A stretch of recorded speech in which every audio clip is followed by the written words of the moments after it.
I love watching pop culture go through its natural cycle of new thing bad, and then a decade or two passes and suddenly new thing was actually good all along, as frustrating as it can be in moments. But as a young teenager who didn't really know anything about game design yet, I was always happy and confident to proclaim my love for Super Mario 3D World, and that love has only grown with time. A small pet peeve of mine in 3D platformers is what I call floating island syndrome. This is where you may be able to convince yourself that you're lost in this living, breathing video game world until you approach an edge, or a view of a horizon makes it exceedingly clear to you that you are, in fact, just on a floating island in a digital space. It's a hugely immersion-breaking experience for me. Level designers often go to great lengths to mask the edge of their game worlds in ways that trick you into thinking the world is bigger than it is, so that you are never forced to look into the empty abyss where gameplay doesn't exist.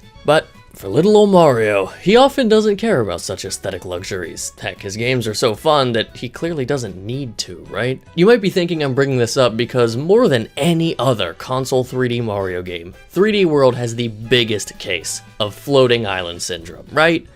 Maybe, but I actually think it's a benign symptom. I don't care about the arbitrary obstacle course nature of this game. I don't care about the more homogenized Mario elements that make it feel in line with more typical 2D outings. I don't care that it's the most linear console 3D Mario game ever made, because it owns it.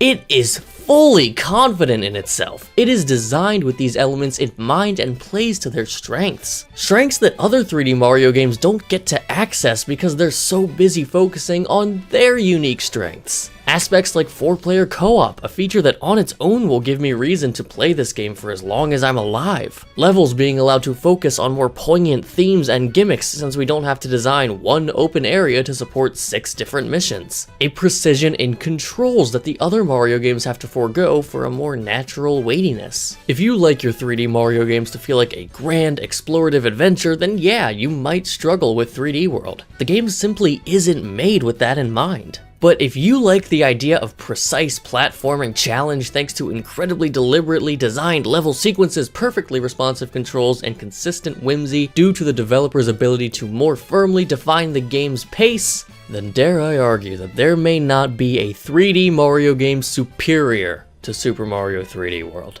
She's not like the other girls at school, and she stands out from the crowd brilliantly as a result.